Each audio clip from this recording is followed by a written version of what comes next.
Hey everyone, and welcome back. In today's video, we cover the stock, crypto, and commodities markets right now and the key levels that we should be watching over the next 24 hours into potentially the next few weeks. We've got a large gap that's started and not filled yet on the S&P 500 and Nasdaq.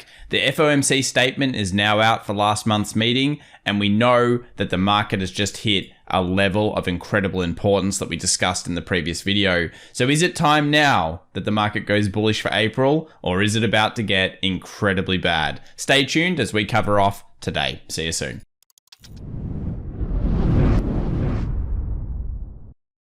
All right, everybody. Well, welcome back to our market recap show here for the 6th of April 2022 in terms of the close. And of course, we have here the statement from the Fed. So the Fed says that they're tentatively planning to shrink the balance sheet by $95 billion a month. In some ways, a little bit faster than some expected. And some of the big key points here were things like this: a more rapid pace of balance sheet runoff than in the 2017-19 episode. Okay, so faster reduction in terms of support for the market. Not necessarily a very bullish thing, yeah? They say don't fight the Fed. That's obviously what people are looking at now in the market. Then we have here, participants generally agreed that monthly caps of around $60 billion for Treasury securities and around $35 billion for agency mortgage-backed securities would be likely to be appropriate. Very interesting. And if we keep scrolling through, the next one, he says here, a committee decision to implement a program of agency MBS sales would be announced well in advance. So they're going to let the market have a bit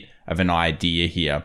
And of course, it says the begin to process to reduce the size of the balance sheet as early as or after the conclusion of its upcoming meeting in May. So is anything really of a surprise here to us? Well, the answer is maybe a little bit faster, but I think the market kind of knows that. And let's now talk about the risk on, risk off nature of the market over the last 24 hours and the last few days. So here's a heat map of the performance through the Wednesday session, and it was pretty brutal. It started brutally. We talked about the lightning bolt, and the market fell straight into the support zone that we thought would happen for the S&P 500. We'll talk here about some macro stuff. Then we'll go into, of course, some information about commodities, stocks, indices, and then end up with crypto today. So if you like any of those things, remember to subscribe and smash that like button. But overall, it was risk off. The banks also copped it, but it was a tale of two markets: healthcare and defensives. Utilities, one of our favorite sectors recently, doing very well. And you can notice that manifest when we start to look at price. So really what happened is all of the sell-off occurred early in the session. The Nasdaq and IWM, that is risk off, both fell pretty heavily. And then after the FOMC statement came around, we got a lot of rallies and busts and rallies, and we kind of ended in the close, in the middle of it all. So how do we interpret this? We'll be taking a look at that a little bit later. Defensives were on. You can see here utilities, staples, really anything to do with healthcare, anything was moving that was defensive, and anything that was risk on was down fairly heavily. But as we know, that can flick just like a switch in terms of the markets. Now, we mentioned gaps, and of course, Ian in the community, the Discord community, make sure you join the link down below, get into the public or the private if you're interested in our private streams, was good enough to do some data analysis for us on this over 1927 all the way to 2021. And you'll notice that in general, gaps tend to fill fairly quickly. And if they don't, the statistical likelihood that they fill anytime very soon becomes less and less. We're now at day 1 complete, so that's the 20% chance, and now we're sitting on day 2 or 3. So will that gap fill? We'll be taking a look at that very soon. Interesting stuff there. So the Fed's potential drawdown could be all the way up of maybe even 105 billion per month, and this is the generally expected kind of way that they're going to be reducing the balance sheet. That's kind of the expectation. But I want to take us back a little bit and put things in perspective. Let's just try to figure out what's going on from a macro environment. There's plenty of negatives out there, but whenever we have really bad starts to the year, what tends to happen at the end of the year? So in 2009, we had a terrible start for the first 6 weeks. We then ended up positive. In 2022, we obviously had a terrible start. We don't know where we're going to end up. 1935, terrible start, ended up positive. On average, when we have bad starts, it does tend to be positive by the end of the year. Okay, we need to remember that. There are some times that are different, e.g. 2008, which a lot of people are looking at right now, and I understand why, and also 2000. So if it's one of those 2 years, then of course things don't turn out so well, but on average, it is positive. Now, we've talked about April as well being a relatively bullish month. Of course, 21 years of data prove it. 16 or 15 of the last 16 years have been positive, and the first couple of trading days do tend to be a little bit all over the place. We've also got some models here of midterm years and how they perform. Now, a lot of people say, but Tom, the sell-off hasn't occurred, the rally was too superior, all of these types of things. Look, you've got to look at it just from the perspective of what generally has occurred, and this is what generally has occurred. Even shaky kind of starts to April have been fairly common. And the reason why is because that's actually all midterm years, shaky starts. Now, it is shaky, and many people were calling, and we even talked about it here on the channel, a 38.2 fib would be a good thing. Now it's come. That's the question. Is it that easy to buy the dip all of a sudden for you? Are you still confident, or are you scared now and freaked out about this market? This is what happens when markets come back down. They often come aggressively down, and it's harder to buy the dip than you may think if you're feeling bullish in the markets. And we'll be looking at both bullish and bearish case scenarios today, obviously. Let's talk about the US 10-year. Dropped a little bit here in the last session. Now, this is important because we don't really want this going up like an absolute steamroller, which it has been doing now for really a little over a few weeks to a month. This is pretty high, 2.583. Obviously, inversion has now gone away because the US 2-year is sitting at 2.45, but still incredible rates here. And for the market to go a bit of risk on, you probably want to see this stabilize and come down a little bit. Something to be watching. We're going to have to watch Treasury yields a hell of a lot over the next 24 months. There's no way we can't be watching it every single day. The VIX jumped out and then fell right back down by the end of the session. So the FOMC statement came out, everyone was freaking out, then it came out and the VIX surprisingly dumped to some people. I don't think it's a surprise. I think we found a big heavy level of support, and buyers could be committed here, and we'll talk about that a little bit more soon. The DXY is broken out. Now that's, I guess, a negative if you're thinking about being a bear right now. If the dollar index is going out, this is a liquid hedge. So that basically means that money is risk off and running to safe havens. And yes, the US dollar, contrary to some people's belief, is a safe haven. So we've got a breakout of a distribution that could be now seen as an accumulation here into possibly some bull action here for the DXY. So certainly I would say case one for the bears, a little bit of action on the DXY. Gold's not really doing much. I won't skip on this too long. Obviously we have huge support at 1900. A breach below there would be incredibly negative towards gold. And we have a lot of buying pressure that's come off this 1915. But when you start to think about the candles, we have a long leg doji, nothing much going on. In fact, not closing either way, and another long leg doji. Possibly buyers might be looking for some commitment going through that 20 moving average and closing above the previous day range. That might start to make people feel a little bit better about getting into gold, as often people do move into this if there is fear in the markets. Let's also just talk about these series of lower highs that have come through. So you've obviously now starting to trap gold, and you can see it's trading in a range, but if it breaches out, that could be positive. And if it goes down, then of course we look towards here to find out more. So gold really trapped at this point. Certainly something we will continue to watch. Yesterday we reported on natural gas and said that it's kind of at a big heavy resistance. It certainly is. This has been the story over oil recently. So natural gas is right at resistance. You can see the sell-off that occurred.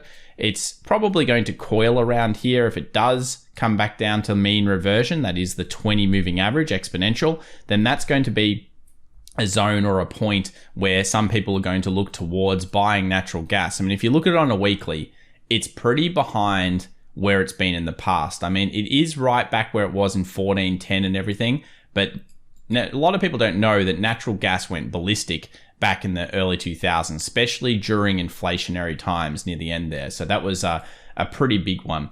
US oil, if you load it up on a chart, continues its weakness. This is exactly in line with what the community thought, and you guys have been correct. We obviously thought it would come up after the dead cat bounce, in our opinion, and then it would weaken. It has done so, and things are less clear in terms of oil from the bull or bear side right now. I would be going still with weakness over bullishness. Let's move over to some stocks. Tesla. So wasn't so good. Shanghai factory in lockdown in terms of what's going on in China. And I think that's one of the big stories. You know, we have inflation right now. We obviously have supply problems.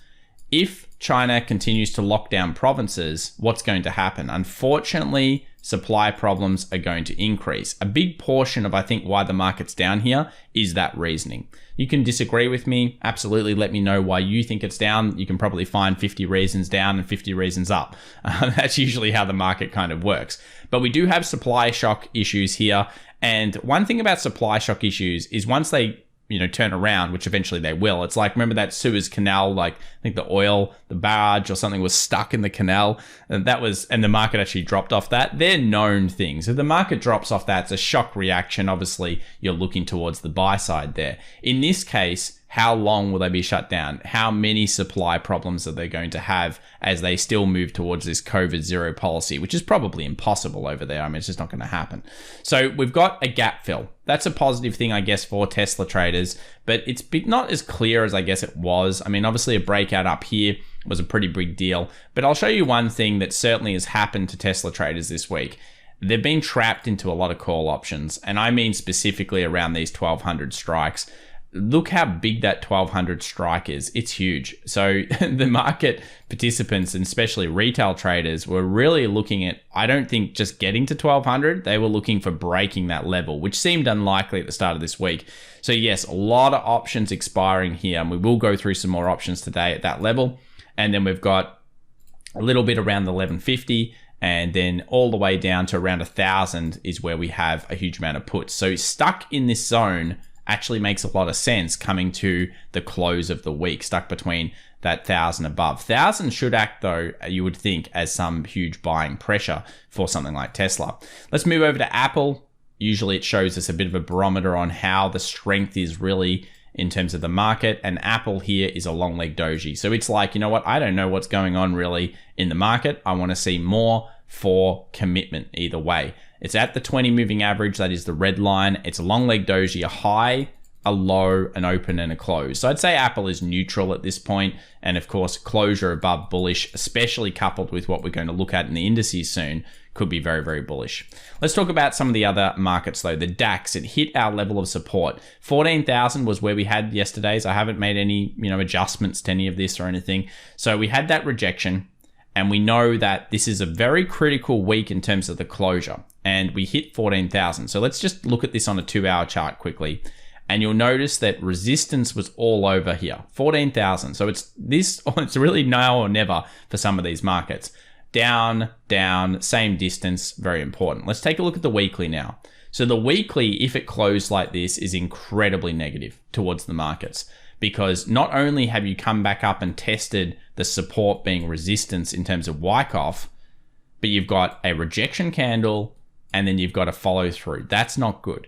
Now, everything can change in the next couple of trading sessions. So I think we need to remember that. But we're sitting at support coming into a very important closure this week. And this goes for all the markets. The DAX is on support or right around it at the moment. Okay, important to note. Let's have a look at XLY, the consumer discretionary. Obviously, 1/3 of the US economy is consumerism. So we look at this and we see risk on or risk off. Where is it? It's come back between the 38.2 and the 50. This is really what we were looking for last week. And obviously there was that one candle day out here, but it became clearer when we saw the lightning bolt that if we break underneath here, we move towards here. That's exactly where it has gone. You look at the resistance, you look at the supports, you obviously know that this is the point where if it's going to turn around, it needs to do so here. A break below these levels is very much not ideal when you're talking about risk on and market health, especially considering the rotation that's occurring. If you were in utilities right now, what you might notice is that this distance has just been extrapolated out and it's actually still calling even now for utilities to go up. Now, if you missed it, of course you've missed it. If you're interested in these type of things, like we do it in the mentoring, we talk about how to find I guess different areas to what most people are in, which is traditionally tech. But this is broken out and it's on a bit of a heater, and so are other defensive sectors. But we saw there with utilities with consumer discretionary, it's right on support. Let's talk about IWM, again, right on support. This is not that healthy. I mean, basically the barometer for the health of the US market is right at critical point. So we've got basically right now the DAX at critical, consumer discretionary at critical, IWM, that is the Russell 2000 at critical. Bears are licking their lips Fair enough. I totally get why. Let's now move over to the US 100. So the US 100 broke through during the beginning of the London session, and it got underneath this area. So effectively, a peak, a trough, a lower peak, and a lower trough. That then sent it spiraling down to the 14,400. And this is exactly the level that we had because we had that on the previous day. And the reason why, it's not rocket science again, you grab a fib of the entire movement, and there it is, the 38.2 fib. So the 23.6 had buy pressure. The 38.2, will it have buy pressure? This is where you hope the market can turn around. And you're looking for signs of that throughout the trading session leading into the US. Obviously, if it's going to run, it needs to kind of start moving up here. Now, there are some other reasons. We mentioned gap fills. We now have a large gap. That large gap is between here and here, and we're obviously around the support. And you can see there's a lot of indecision going on in the market right now around this level. If we're going to fill, we see the session move, and obviously if it breaks above here, you think it would fill back to that 14.8 zone. The gap is filled. Now, the problem is once you get a gap fill, what's going to occur? Previous supports become resistance, and bears are going to try to hammer this down. So if that gap does fill, this becomes the area where shorts are occurring. If you're feeling bullish and you still believe in April and you still believe in everything that's going on, what you're looking for really is, yes, there might be weakness here, but if it busts back above, when it gets through a zone like this, especially if you're thinking about it like that, when it gets above this zone and even maybe breaks this, it's not going to usually find much resistance at these previous peaks. It's usually going to actually bust through and create a new peak off this level, which again would be bullish. So there are cases. I mean, this is the thing with trading. You're constantly reassessing your time frames and the way that you're thinking about the market. And when you see certain things, the probability of that next move happening becomes higher. For bears, I mean, if you crush it through this 14.4 level, obviously that's incredibly negative. And then each rally that is met, you would think would be shorted off on, and a similar scenario to over here. So it is critical, absolutely, for this Nasdaq to move through. Let's have a look at the S&P 500. So very similar. What's it sitting on? Many people were hoping for this a few weeks ago, and now that it's come, obviously they're not going to be as keen on it, and that's usually the way it is. It's not easy to buy the dip sometimes, is it? So 38.2 fib, it's come back to 23.6. Obviously, we saw buying pressure. We also saw a bit of a rally coming off the 38.2 fib in the session. This is exactly where we had it in the previous video, 44.50 and 4,400 being the last final level, the 50% fib. So these levels here are both important. We've still got a gap, and it's similar to the Nasdaq. If we rally, we find previous support as resistance, and depending on whether you can rally through that will depend on whether we make a new peak and continue through April, or whether we go bam, bam, new low. All right, yeah, well, shorters are coming straight back in. And at that point, you've got to say, okay, weekly is going to close negative, and this is where things get scary. You know, if you get something like this, remember, this is like an evening star.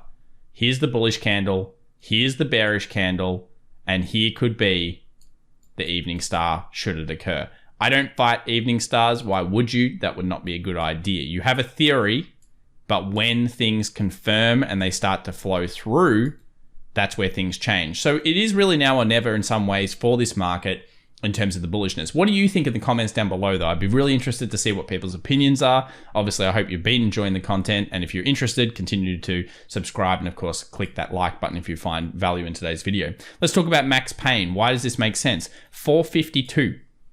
Let's just go back to the SPY here for a second, go to a 1 hour chart. Where is max pain? Right here, 452. So let's get rid of that that level. I laugh because, you know, it's funny how it works like this. So last week we saw max pain perfectly hit. It actually perfectly hit. This week max pain is sitting right here. So actually on the gap fill. Interesting. Come Friday, you're sitting on here. Wow, what an interesting week that would be. Let's just go back over to the weekly. I just want to spend some time here on this. So imagine that. What's going to happen? I laugh because I know what it's going to look like. You're going to close. Let's just say we close here at 452. The candle that might be forming around here could be a high, a low, and an open and a close with less than, a third of the body. So effectively a long-legged indecision doji. Imagine if that occurred. That would be pretty annoying. Let's go over to what actually is going on in terms of where the options are sitting. Well, we still have a lot of puts left over from previous weeks, and we have a lot sitting around that 450, as you can see. More puts than calls. So should the market bounce back up here? I guess the argument right now is most likely. We've seen rally off the 23.6 fib. We've potentially got we've got a 38.2 fib. We've got this good chance that there's a rally here into a gap fill. Again, the stats, the information, it's starting to build together into potentially the bull case. Now, you still may disagree, and of course, if it triggers underneath, then you'll be correct. But that's something that we certainly are looking for in markets right now. Let's talk about Bitcoin. So it fell through that first initial rally. So we saw the rally come off the 44, and then it's gone underneath. And obviously, this is another one of risk on, risk off. Is it at critical? Well, it's basically there. I mean, between this 43, 42 zone, if we again grab this some little color here so you can illustrate it, this is a very important area. You can see the resistances and where the market needs to trigger off into buys. If it doesn't, it becomes unclear. And we've hit the 48, the daily 200, but do we go through and back up? This is going to be an incredible 2 days for crypto here as well, because it needs to do the same thing. Look at the weekly. It needs to hold up at this point. If it doesn't, not so good for crypto. Our BTC shorts looking bad. They've increased a little bit, meaning there are some shorters coming into the market, but I wouldn't say that's enough increase to be really freaking out about. And in terms of ETH BTC, it's right on support. So that is that Ethereum should be holding okay against BTC right now. It's dropped a bit because of fear. All of the rest of the crypto coins obviously have been getting hit a lot worse, and it's right at that ratio. So Ethereum is also sitting on support.